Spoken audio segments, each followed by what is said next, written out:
Hello everyone, I am Demented Kirby, and welcome to my channel, the Commander Tavern. Every now and again, an EDH outcast can find their way to the Commander Tavern, and that's okay because all are welcome here. This should be a place where you can relax and make friends, a place where everybody knows your name. That's why this episode of the Brewery contains a special segment titled A Toast, where it's going to focus on a legendary creature way down in ranking on EDH Rec. Today is a Friday the 13th special episode where I'll toast a very scary axe-wielding boogeyman, Lord of Tresserhorn. If you like this deck or any of the cards I'll be mentioning throughout the video, please consider using my TCG Player affiliate link when purchasing those cards. You can find that link down in the description. It'll really help out the channel. Other ways you can help support the channel is with my Patreon. Higher tier patrons get access to my Discord server as well as early access to scheduled videos on YouTube. You can find a link to that down in the description as well. In fact, patrons got a chance to see this video earlier. Alright, let's get back to the episode. Lord of Tresserhorn is a 10-4 zombie for 1 generic, 1 blue, 1 black, and 1 red. 10 power for just 4 mana, and you can see why he's scary.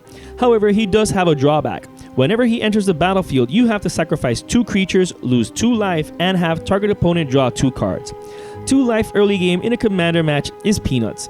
Sacrificing 2 creatures is actually a benefit in the deck, but we'll get into that later on. The real downside is having an opponent draw 2 cards. However, we can still find a way to take advantage of that. This could be used as an excellent political tool. You can try and garner favor with an opponent in exchange for those 2 cards. The worst that can happen is you choosing an opponent at random since you're forced to give an opponent the draw 2. In any case, the deck is running Torpor Orb, which hurts opponents with enter the battlefield strategies, but it also shuts down the Lord's enter the battlefield ability. Although he has no built-in evasion, he does have regenerate for just 1 black mana, so he can survive damage and destroy spells without a no regeneration clause. Since this is a Voltron deck, it aims to try and cast Lord of Tresserhorn as quickly as possible and have him swinging in as quickly as possible. This is achievable with many ways. However, the most important way is with mana dorks. That way, they can serve as sacrifice fodder when their lord enters the battlefield. Silver Myrrh, Leaden Myrrh, and Iron Myrrh each cost 2 generic and tap to give 1 of either color needed in the deck. They're the best dorks in the deck for that very reason. However, the deck runs more 2-costed mana dorks like Plague Myrrh, Hedron Crawler, and Mannequin, but these only provide colorless mana. They're still useful at least for casting other things.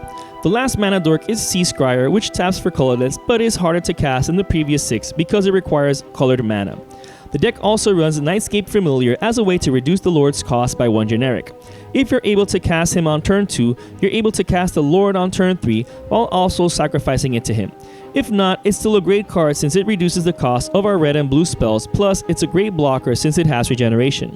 The other 2 ways the deck generates fast mana is with the cheap mana rocks. The deck's running Mana Crypt, Chrome Mox, and Mox Diamond in order to get a really early game commander since they're free to cast. The deck's also running Soul Ring, which still provides a net gain of 1 colorless mana the turn you cast it. Once on the battlefield, Lord of Tresserhorn wants to hit hard and fast. Unlike other boogeymen who stalk their adolescent prey with eerie avant-garde music in the background, Lord of Tresserhorn wants to steamroll through, chopping heads and taking names. This is why the deck is running Lightning Greaves and Swiftfoot Boots.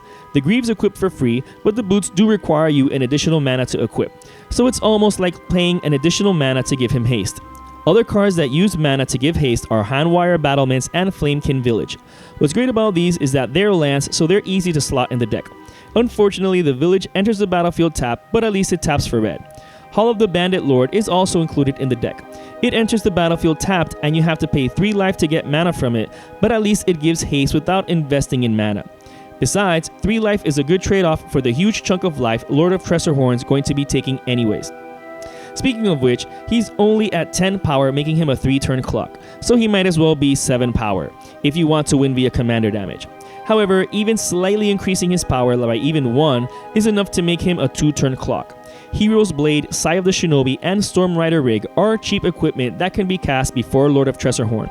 Then, when he enters the battlefield, they attach to him for free. This gives him that slight boost needed to become a 2-turn clock. You can also give him Double Strike with Embercleave, which is an equipment that also attaches for free, and with Blood Mist, which gives Double Strike to any of our creatures at the beginning of combat. Since Embercleave gives +1/+1, it's enough to take someone out with 1 shot.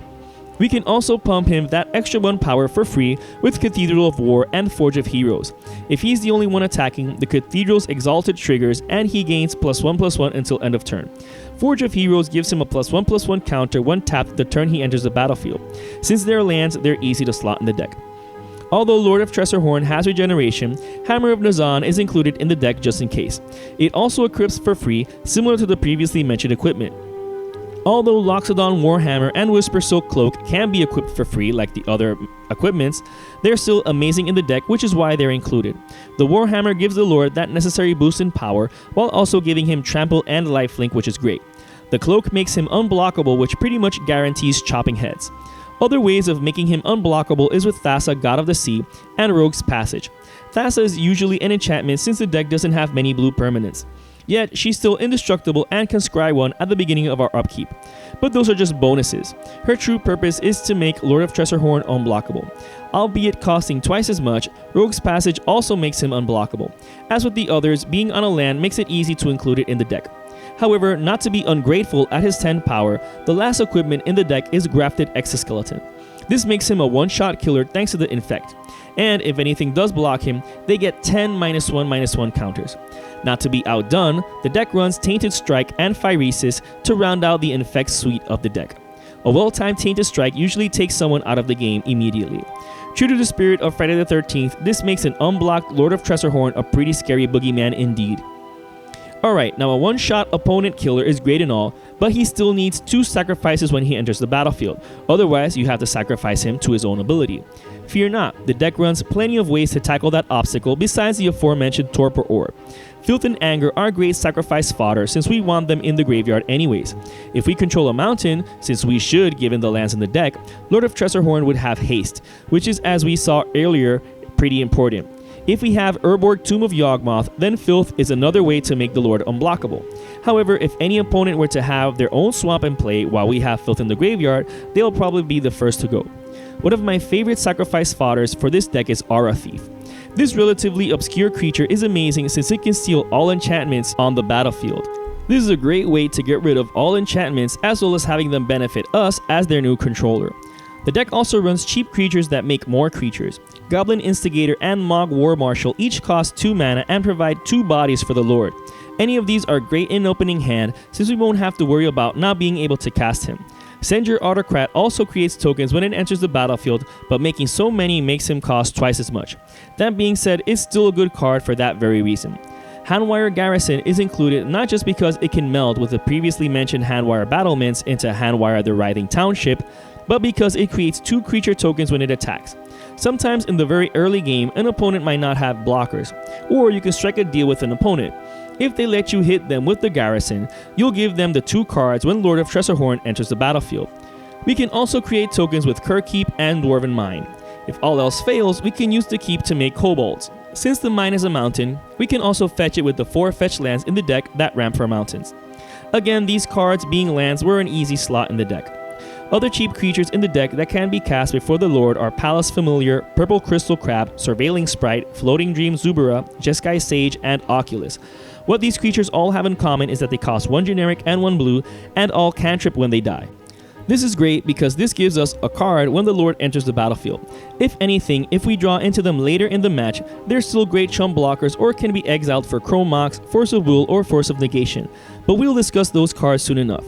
Another cantrip upon death is Solemn Simulacrum.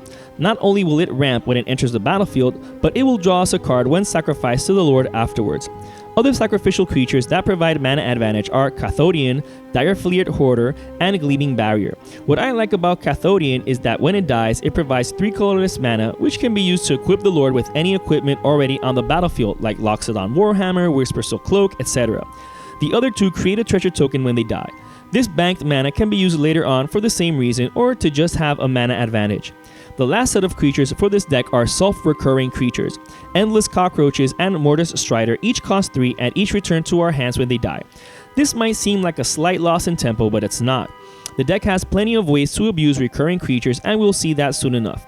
At least these 2 creatures can be used to consistently and effectively provide the Lord with sacrifice fodder in case we have to cast him multiple times in a game. The other cards in this set are Reassembling Skeleton and Gravecrawler. Whereas the former 2 are returned to our hand for free, these 2 return to the battlefield for a price. The skeleton requires 2 mana, but the zombie requires only 1. Since Lord of Tresserhorn is a zombie, we can indefinitely recast Gravecaller as long as he's in play.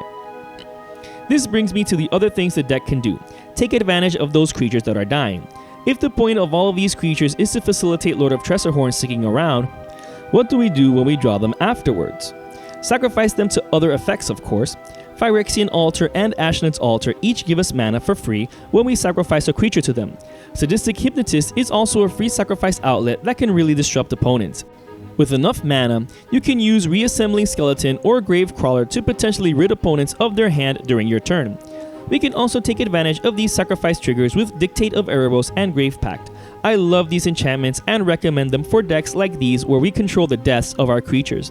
Sacrifice bypasses every kind of protection except from effects that literally say can't sacrifice. These enchantments also help clear the board of any potential blockers so that Lord of Tresserhorn can slash on through. They can also get rid of any creature altogether, which is the best way to prevent getting attacked. Liliana Dreadhorde General, Grim Haruspex, and Midnight Reaper are cards that also take advantage of our death triggers by drawing cards off of them. Liliana is also just a great planeswalker since she can create sacrifice fodder with her +1 ability. She makes the entire table sacrifice 2 creatures with her -4 ability, which is incredibly brutal in this deck, and her ultimate basically wipes opponents' boards save for a few cards. We can also draw cards with Phyrexian Arena, which is cheap enough to drop during early turns in order to crank out value since the beginning of a match. Besides the previously mentioned equipment, the deck does run ways to protect Lord of Tresserhorn since he is our main route to victory. Vanishing is an amazing aura since it only costs 1 blue to cast and 2 blue to activate. In response to anything we don't like, we can just pay 2 blue to phase out the Lord. He'll then phase back in at the beginning of our next untap step. This is just a great way to pretty much bypass anything. Phasing is just such a great ability. The deck also runs 3 free counterspells, Pact of Negation, and the aforementioned Force of Will and Force of Negation. The reason for the free counterspells is that we might have the mana left open after casting the Lord and doing other protective things to him. Maybe someone wraths afterwards. These counterspells help us last until we can untap our Mana Sources again. The deck also has other ways to deal with answers besides counterspells and phasing. Cyclonic Rift is an auto-include in the deck. I mentioned Aura Thief as a way to steal all enchantments. This is important since Pillow Forts can really hinder our Voltron strategy. Therefore, an overloaded Cyclonic Rift also takes care of that as well as any and all blockers on the battlefield. We can also use it defensively if we're attacked by a horde. Mazes also hinder our Voltron strategy by removing Lord of Tresserhorn from combat. That's why the deck is running Strip Mine, Wasteland, and Ghost Quarter in order to destroy any Maze of Ith, Mystifying Maze, Labyrinth of Skullfalls, Core Haven, etc. That way no one can prevent Lord of Tresserhorn from slashing through. The rest of the deck is just the lands. The deck's running all 10 fetch lands, all 3 dual lands, all 3 shock lands, Command Tower, Mana Confluence, City of Brass, Reflecting Pool, Exotic Orchard, and Croesus' Catacombs, as well as one of each basic snow land in case an opponent runs anything that benefits us for it. As with my other videos, practically the entire budget is in the mana base. Swapping out the Moxen, fetch lands, and dual lands makes the deck incredibly cheaper. In fact, this particular deck can actually be brewed for very cheap since almost all of the key cards mentioned are dirt cheap, as well as the commander. Even some of the more expensive cards barely hit the $20 mark, so it's definitely possible to build this on a modest budget. This brew is just an idea of how to build around Lord of Tresserhorn. Voltron strategies aren't usually considered competitive or even semi-competitive. However, when you have an unblockable one-turn clock staring down at you, it's not so out of left field to win the game with this deck. Being able to take out an opponent in a single swing of the axe is something the Lord of Tresserhorn enjoys doing. This deck is a lot of fun to pilot and play. If you're interested in the deck list of this spicy brew of mine, you can find a link to it down in the description. I would like to thank all my patrons for supporting me and a quick shout out to all my higher tier patrons, the brewers, for their patronage. I'd also like to thank anyone using my TCG Player affiliate link. That also helps the channel. And to everyone, thanks for watching this episode of The Brewery on the Commander Tavern. I am Demented Kirby, and happy brewing.